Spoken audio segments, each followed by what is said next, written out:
State premiers have moved quickly to impose restrictions on travellers from New South Wales. Here's a look at where people can and can't travel. Queensland has shut the border to anyone from the 7 local government areas declared hotspots in Sydney. Queenslanders from those areas can return home but will have to quarantine for 14 days, and police will be enforcing the new travel rules.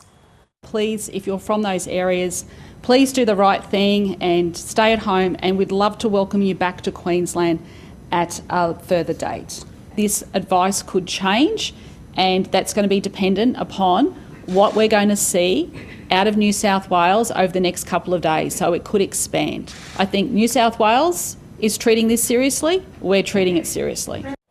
Victoria has also named those 7 LGAs as red zones under their COVID-19 permit system, meaning non-Victorians will be refused entry to the state if they're from those areas. Tasmania has followed Victoria and Queensland, classifying the 7 local government areas of Sydney as high risk. That means anyone from there will not be allowed into the Apple Isle.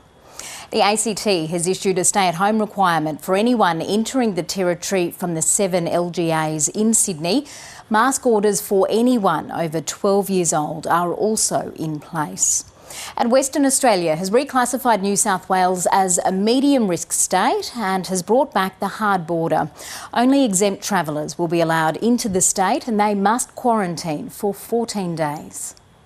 So this is very unfortunate. We don't take any pleasure in this. This will no doubt cause a lot of trouble for people both from here and from interstates holiday plans, but New South Wales is obviously undergoing a serious outbreak, and we can't run the risk of that being imported into Western Australia. So we took health advice this morning, we watched the numbers this morning, and we've made this decision. South Australia has also shut its border to New South Wales.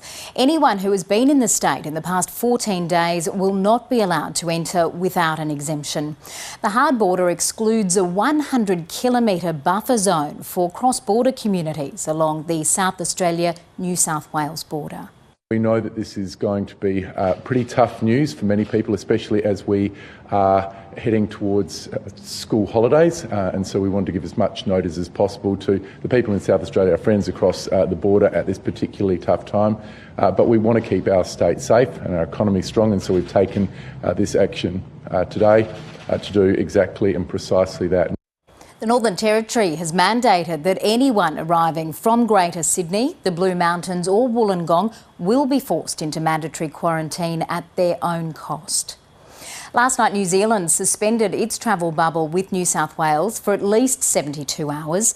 Wellington is moving to level 2 restrictions this afternoon, meaning face masks must be worn on public transport and physical distancing is necessary.